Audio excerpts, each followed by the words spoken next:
Y estamos ya con Alejandro Urzúa, que es académico economista de la Universidad Andrés Bello y de la consultora Open BBK.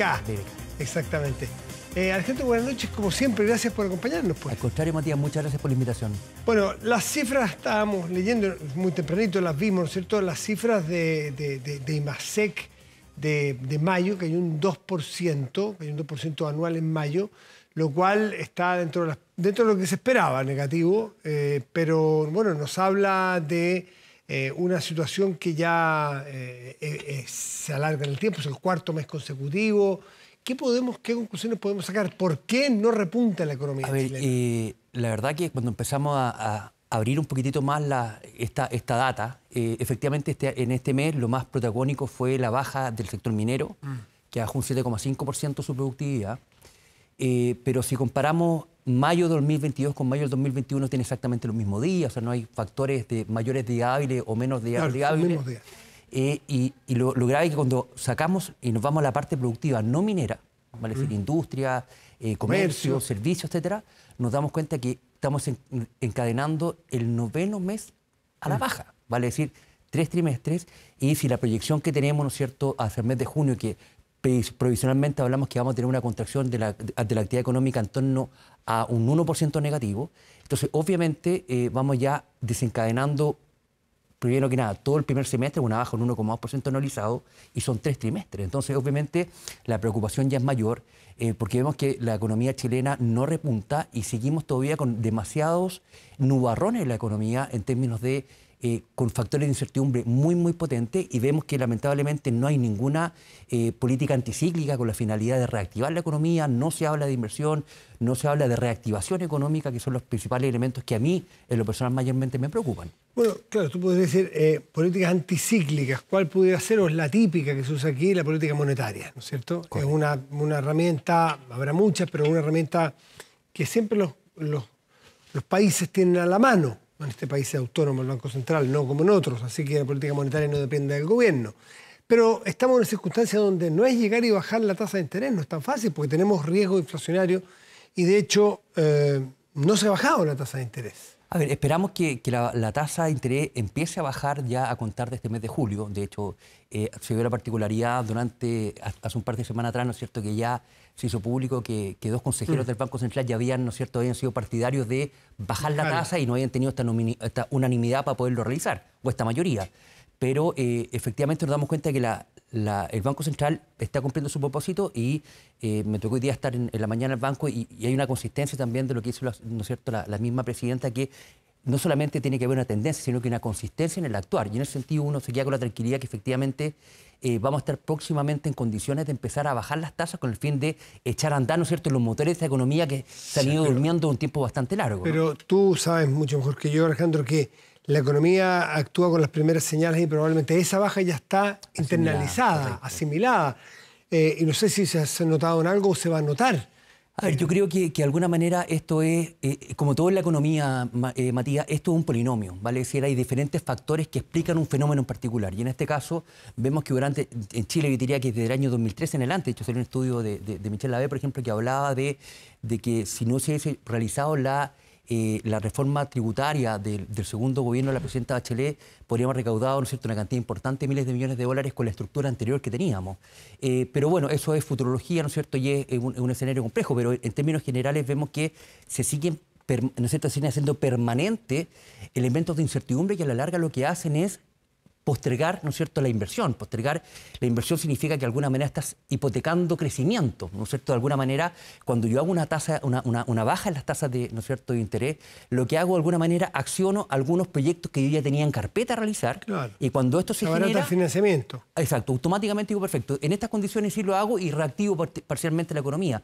Pero hay otro elemento, ¿no es cierto?, que se han ido alargando. Hay que recordar que desde el año 2013 estamos hablando de reformas tributarias, estamos hablando de reformas de pensiones, estamos hablando de reformas laborales, el efecto de las 40 horas, la previsión, ¿no es cierto?, los nuevos puntos, los mayores puntos de recaudación para una mejor condición previsional, que de alguna manera son elementos que se consideran finalmente impuestos al trabajo, vale decir, ¿no es cierto?, cuando tenemos una sociedad en donde el 80%, ¿no es cierto?, de la fuerza del trabajo está generada por pymes, nos damos cuenta que efectivamente a esta gente también se le están, ¿no es cierto?, a este empresario que muchas veces con dificultades también llega a poder cumplir con sus compromisos sociales de sus trabajadores, le estamos encareciendo también el impuesto al trabajo. De alguna manera, aumentando la previsión que, entre comillas, ¿no es cierto?, decimos que va a ser un impuesto que van a pagar en primera instancia, ¿no es cierto?, o este alza de cotización lo van a pagar, ¿no es cierto?, los empleadores, pero yo como empleador el mercado se va regulando y lo más probable es que vaya postergando a lo mejor, por ejemplo, una mejora salarial, la voy a ser más proyectada en el tiempo, con lo mejor voy a tener que reducir mi masa de trabajadores para poder afrontar estos elementos. Entonces,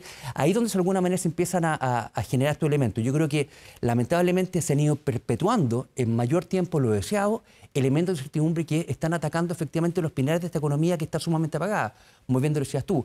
Hoy día yo creo que este medio punto porcentual, que es lo que se rumorea en el mercado, que va a tener esta baja de tasa política monetaria el mes de julio, está prácticamente internalizado. Pero bueno, ¿qué pasa con lo otro? O sea, hoy día estamos todavía con un proceso constituyente abierto, ¿no? Estamos todavía con una reforma... Pero bien encaminado, tranquilo, ponderado. Claro, por lo menos, ¿cierto?, con menores inquietudes con respecto a la inversión, más tranquilos, derechos de agua, propiedad privada, etcétera, que eran elementos que dijeron, perfecto, en este nuevo proceso no lo tocamos. Pero todavía seguimos con temas previsionales, seguimos discutiendo una reforma, ¿no es cierto?, una potencial reforma, ¿no es cierto?, impositiva, tributaria, que a la larga también van creciendo. Y aquí, y hay que ser muy enfático en esto, Matías, esto no se trata de un castigo a una corriente ideológica o a un gobierno, sino que en este sentido, ¿no es cierto?, los inversionistas son bastante pragmáticos, ¿no es cierto?, y van a ellos a invertir cuando efectivamente sepan cuál va a ser la rentabilidad que voy a tener de mi proyecto con esa inversión, con las reglas claras. Entonces, no hay que olvidar nunca que la economía es una ciencia social y las ciencias sociales van, ¿no es cierto?, construyéndose en base de las confianzas y con certeza. Y en este caso, creo que hemos ido lamentablemente prolongando más allá de lo razonable elementos de incertidumbre que efectivamente están hoy día golpeando con mucha fuerza nuestra economía. Bueno, pero la verdad que hoy día ya se habla de un pacto fiscal versus una reforma tributaria. Ese pacto fiscal bien hecho, bien equilibrado, donde se pueda recaudar más, pero también donde se pueda generar, no sé, mejoras en la productividad, mejoras en el gasto público, en fin. ¿Puede ser ese el escenario final que le dé el empujón al crecimiento de Chile? Sin duda, o sea, sin duda. Lo primero que tenemos que determinar es tratar de ponernos como ¿no es cierto?, como opinión pública, como Estado, como nación, y también, ¿no es cierto?, pactos con empresarios, decir, perfecto, vamos eliminando el factor que va generando incertidumbre. Por ejemplo, se habló hace un par de semanas atrás, ¿no es cierto?, el mismo presidente Boric, que si era rechazado este nuevo proceso constitucional, nos quedamos con la constitución antigua. Perfecto, check, un elemento menos. ¿Qué va a pasar con la reforma previsional? ¿No es cierto? Todavía este 6% ya estamos hablando de 3 para el trabajador, claro, 3 para fondo común. Ha ido moderándose. Todas las grandes reformas que parecían muy refundacionales, muy antagónicas, exactamente. Se han ido moderando y se han ido encontrando puntos de encuentro entre las distintas formas de pensar. Y eso debiera pegar bien a la economía, debiera impactarla bien. Sin duda, y sin duda una buena noticia que eso esté pasando. Y entonces, ¿por qué siguen cayendo las Porque economías? todavía no hay certeza. Yo todavía, como inversionista, no sé cuál va a ser la tasa de interés de retorno que voy a tener con respecto a la inversión que estoy tomando. Entonces, digo, perfecto, si puedo postergar, y hay que recordar también que acá en este escenario también tenemos inversionistas extranjeros, en donde este inversionista extranjero puede decir, a ver, yo pongo la plata en Chile, la pongo en Colombia, la pongo en Perú o la pongo en cualquier otro destino en donde yo tenga las reglas claras. Entonces, hoy día tenemos que entender que en este contexto internacional también estamos compitiendo con otra economía emergente que también están siendo atractivas para poder, ¿no es cierto?, producir este proceso. ¿Qué es lo que está pasando en la economía mundial? Porque Chile, hablamos mucho de Chile, pero sabemos que eso es un error, este ombliguismo, porque Chile es una economía hiperabierta, muy chiquitita y muy dependiente. Es una muy buena pregunta, Matías. Nosotros estamos dentro de las 8 economías más abiertas del mundo y obviamente lo que pasa con nuestros socios comerciales es sumamente importante. De hecho, hace estos días también se supo, ¿no es cierto?, el índice de productividad americana, la cual tuvo una contracción que fue la segunda más grande después de mayo del 2020, vale decir, cuando estábamos en plena pandemia, en pleno proceso, ¿no es cierto?, de limitación de movimiento, ¿no es cierto?, para poder mantener a raya la inflación. Y por otro lado también tenemos que el dato de la economía china tampoco ha sido tan fuerte. De hecho, la semana pasada tuvimos una noticia que hizo que, por ejemplo, el tipo de cambio bajara un par de pesos porque se habló que va a haber una intervención del gobierno chino para reactivar la economía. Entonces, lo que anteriormente, durante, ¿no es cierto?, el segundo semestre del año 2022 y la primera parte de este 2023 era el crecimiento de las economías, de nuestras economías socias, digamos, de alguna manera, donde nosotros colocamos nuestros bienes y servicios. Vimos que también estos han ido mitigando ¿no es cierto?, su crecimiento. Hay una intención, ¿no es cierto?, de poner un mayor recaudo de arca, ¿no es cierto?, de dinero destinado por el Banco Central frente a un posible shock de las economías mundiales, porque todavía nos damos cuenta que hay un elemento de las bancas internacionales que todavía están medio nerviosos, ¿no? Vemos dentro del informe, por ejemplo, de los bancos regionales que estaban en riesgo en Estados Unidos, cayeron 2, pero había 40 que estaban en esta lista de potenciales caídas. Entonces, obviamente nos damos cuenta que la economía mundial también está incómoda, y está incómoda porque estamos terminando un ciclo de plata barata, por decirlo de alguna manera, con estas tasas muy bajas, y de verdad que nos están empezando a tener que surfear, ¿no es cierto?, olas con inflación, que eran elementos que prácticamente en Japón no existía, estaban, ¿no es cierto?, tenían procesos de la deflación y estas tasas negativas que, ¿no es cierto?, de alguna manera estaban afectando el crecimiento. Y hoy día nos damos cuenta que estos fenómenos, ¿no es cierto?, inflacionarios se han hecho mucho más persistentes y permanentes en la economía mundial, tanto en la zona euro, ¿no es cierto?, que viene también con esta complicación que ha sido, ¿no es cierto?, este conflicto bélico entre Ucrania y Rusia, en tema energético, en tema alimenticio, y por el otro lado también Estados Unidos, que vive su propia tormenta interna. Entonces, obviamente, este escenario hace que sea bastante complicado. Lo que pasaba con la antelación, cuando nosotros comparamos nuestra economía chilena con lo que fue, por ejemplo, la crisis del año 2008-2009, con esta crisis subprime, efectivamente estábamos con un pie bastante más robusto como economía y teníamos bastante menos elementos de incertidumbre. Entonces, hoy día, lamentablemente, se nos iba sumando factores para que tengamos ¿no es cierto?, una tormenta perfecta que de alguna manera hace que tengamos ¿no es cierto?, vayamos a tener prácticamente un tercer trimestre con una actividad negativa.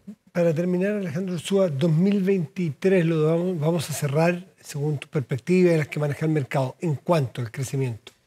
En torno a una contracción económica de un decrecimiento de un 1%, un 1,5%, y va a depender importantemente también de cuál va a ser el rol de la minería. La minería, de alguna manera, ha sido, ¿no es cierto?, el proceso productivo.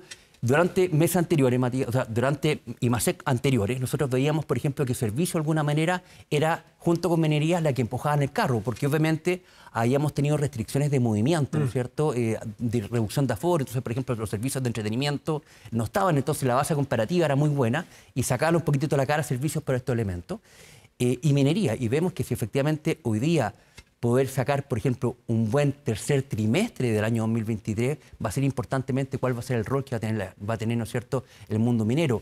No hay que recordar que Codelco hasta mayo había tenido una contracción de un 10,7% de su productividad. Entonces, obviamente, son elementos que son preocupantes y tenemos que empezar a ocuparnos como economía y empezar a hablar también de políticas anticíclicas, políticas de reacción, de reactivación y de inversión que de alguna manera traten de promover este crecimiento, porque lamentablemente sin inversión no hay crecimiento, sin crecimiento no hay bienestar social y sin bienestar social tampoco hay mejor empleo. Entonces, lamentablemente, un proceso que es una variable muy dependiente una de la otra. Tiempos difíciles que vale la pena entenderlos y conversarlos. Alejandro Urzúa, muchísimas gracias como siempre por estar aquí. Al contrario, Matías, muchas gracias por la invitación. Buenas noches.